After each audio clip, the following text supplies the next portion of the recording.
Hello বন্ধুরা, আজ আমাদের বাড়িতে কলাই ডালের ভাজা পুলি হচ্ছে। আর এই যে দেখো, এখানে আমার মা কলাই ডালের ভাজা পুলি বানাচ্ছে। তো তোমাদেরকে সেটা দেখাচ্ছি। এই যে দেখো, এখানে আমার মা রান্না করছে কলাই ডালের ভাজা পুলি। তো এখানে কলাই ডালটা প্রথমে সেদ্ধ করে নিয়েছে, আর এর মধ্যে একটু চিনি আর নুন, এবার নুন দিয়ে দিচ্ছে। কলাই ডাল যখন সিদ্ধ করে তখন কি আর কিছু দিয়েছো না, শুধু মানে জল দিয়ে কলাই ডালটা সিদ্ধ জল দিয়ে সিদ্ধ করে একটু হলুদ দিয়েছি, দিলাম, তো হয়ে গেল। ডাল সিদ্ধ হয়ে গিয়েছে, ডালটা সিদ্ধ করা হয়ে গেছে এখানে দেখছো। বেশি না, অল্প। আর এইখানে হচ্ছে আলুগুলোকে সিদ্ধ মানে করে নিয়েছে, দিয়ে মানে গ্লাস দিয়ে ভালোভাবে চটকিয়ে নিচ্ছে। এই যে দেখো, গ্লাসের পেছন দিয়ে চটকালে কি হয়, একদম মানে মোম হয়ে যায়, তাই না?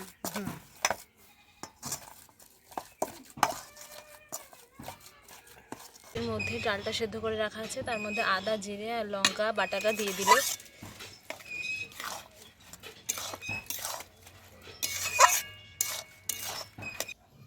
এই যে এর মধ্যে আলুগুলো সেদ্ধ করে ভালোভাবে পেস্ট করে রাখা আছে, তার মধ্যে ডালটা দিয়ে দিল।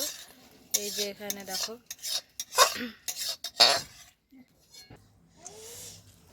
এবার এর মধ্যে চালের গুঁড়ো দিয়ে দিতে হবে।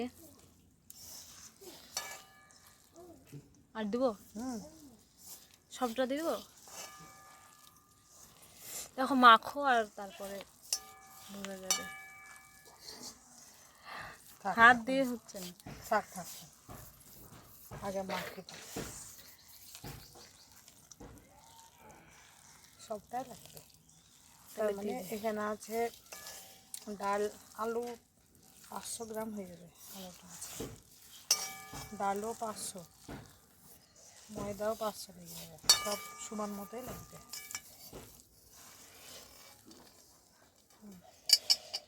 আন্দাজ মতো একটু একটু দিয়ে মাখতে হবে। আলু আর ময়দা ভালোভাবে মাখা হয়ে গেছে। এবার পুলিগুলো হাতে করে বানিয়ে নিতে হবে। তো এখানে আমি আর মা একসাথে পুলি বানাবো, তোমরা দেখতে থাকো। এখানে পুলিটা বানাচ্ছে দেখো। এই যে ময়দাটাকে খামা করে তার মধ্যে চাচিটা দিয়ে দিল ভাজা পুলি।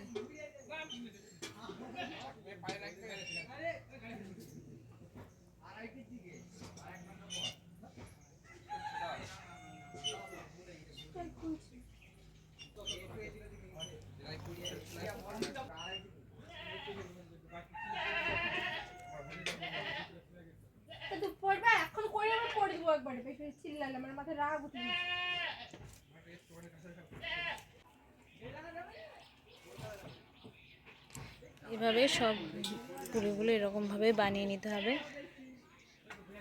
খুব সহজ একটা পদ্ধতিতে বানানো হচ্ছে আজকের ভাজা পুলি।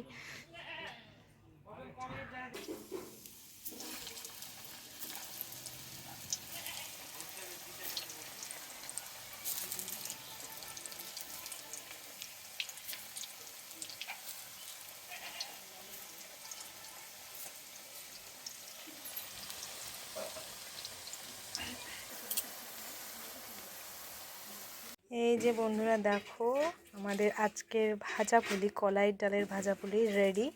নিয়ে দেখাচ্ছি, দেখছো একটু চাপ না দিতেই পুরো ভেঙে গেল। দেখো কতটা মুচমুচে হয়েছে।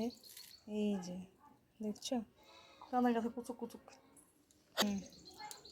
আমি একটু টেস্ট করি।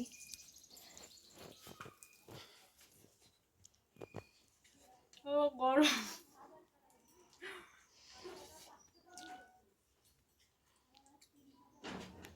তো বন্ধুরা, দারুণ হয়েছে, টেস্টিও হয়েছে আর খুব মুচমুচে হয়েছে। তো তোমরাও এরকমভাবে বাড়িতে একবার ট্রাই করে দেখো, কেমন লাগছে সেটা আমাকে কমেন্টে অবশ্যই জানিও। আজকের ভিডিওটা এই পর্যন্তই, টাটা।